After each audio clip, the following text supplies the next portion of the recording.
Hi, I'm Michelle from Michelle's Romantic Tangle, and today I want to share with you To the Point, The Knitted Triangle by Leela Raven. I have been waiting for months to get my hands on this book, and I love it. This is really different than any of the other shawl books I have in my stash, and I have dozens of them. This is a gorgeous book. It is on nice paper. It has beautiful photography. Lots of eye candy, beautiful pictures of wintry nature scenes. And I know that we don't buy our knitting books for the nature scenes, but they're there. And I'm not complaining. What makes this book stand out, in my opinion, is that it talks about the structure of the shawls and how they are created. So most of the shawls that I knit, and I knit a lot of shawls, are top-down garter stitch tab, starting with a few stitches and expanding until you bind off along the bottom row. This looks at a bunch of different ways to create triangular shawls, and that, I think, is fantastic. So chapter 1 is top-down increasing shawls, where you start with the tab or something like that. This one is called Tulsi. This one is called Borage. And I like that there are lots of pictures of each shawl. So, for example, for Valerian, we have a good shot of the back of the shawl. We have the action shot of the shawl being worn, and then we've got some good details of how that stitch pattern is going to look close up. So many books give you one or the other without really giving you a full view of what the shawl is looking like, and so they send you off to Ravelry or knitting forums to find out who else has knitted it and what it's going to look like. I like it when it's there in the book.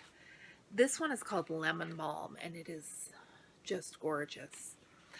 I like that she talks about, in Lemon Balm, on the edge where these motifs are, instead of increasing in pattern, it has a garter stitch background. So she talks about how to make the shawl flow, as opposed to so many books just have the great pattern and this is how the pattern is written and it does its thing. This book gets a little more into the background explanation of how it does its thing. Now, chapter 2 is top-down decreasing, which I will be honest, when I am shawl knitting, don't love to cast on 600 stitches and decrease down to the point.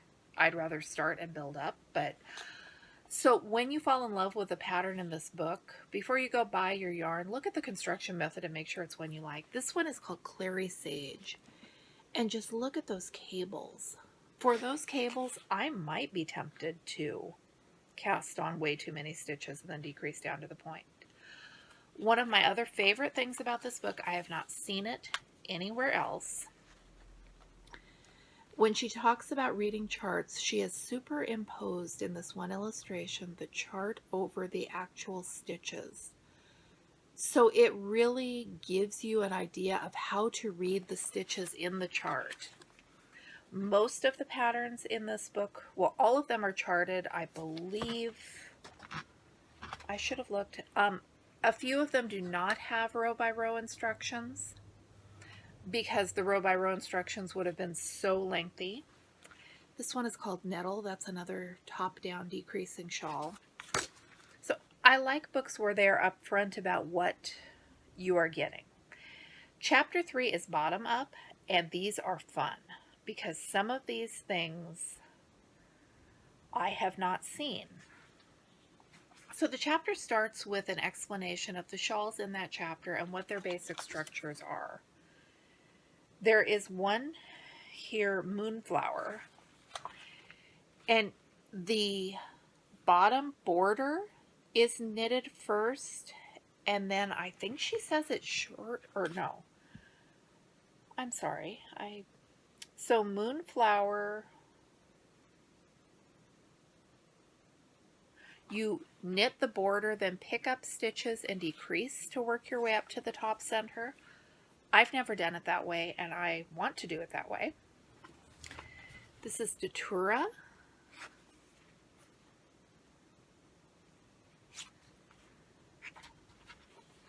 And mugwort. There's some techniques here that I have not tried that I am very excited to try. Here is Moonflower, and I like the shawl. There is not a shawl in this book that I don't like, but I think my reasoning for knitting Moonflower will be to try out that technique with the sideways knitted border. And this is Hyssop. Lots of lace, some cables. I love the neutral palette of this book. It is just, I love it. Okay, then we move on to chapter 4, which is sideways shawls. We've got 2 of them.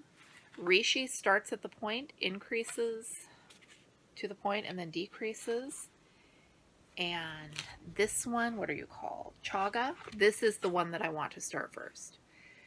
You start with the lace along the bottom, and then it decreases up to the point, so you're shaping on one side and working another lacy border up this side without any shaping.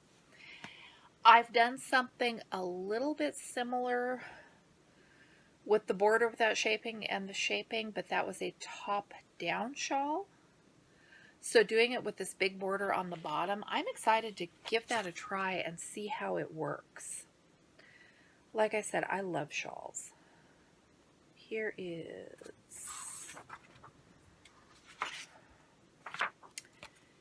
Chaga, the one that I want to do, and it has a little bit of cabling there in the big expanse of the shawl. So I'm really intrigued by these techniques. I think they'll be a little bit more of a challenge than what I have been working on, and I can't wait to get started. The patterns are in the back of the book. Each pattern has another small picture of the shawl.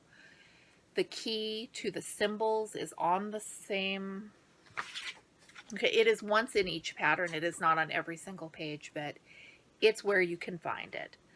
The patterns also have notes to each one, which explains the shaping of the shawl. For example, on Moonflower, it says, note, Moonflower's border is knitted flat from the side to side with yarn over short rows shaping the left and right tips. In the mitered corner at the center, stitches are picked up along side of border and worked in garter stitch, decreasing at each side edge and at center spine every right side row to center of back neck. So you can read the notes and figure out where you are going and how you are going to get there, as opposed to casting on and trying to figure out what happens next. I know the advice to read the pattern and follow it step by step, and it will work out the way that the author intended. I like having an idea of where it's going. So again, this is To the Point, The Knitted Triangle by Leela Raven. It is a gorgeous book. It is the kind of eye candy I love to have on my sewing room bookshelf. This copy, you can tell, is from the library, but I'll definitely be looking for one of my own to keep, because there are quite a few things that I would like to knit out of these 7 shawls. Thank you so much for watching. I'm Michelle from Michelle's Romantic Tangle, and I'll be back with you again soon.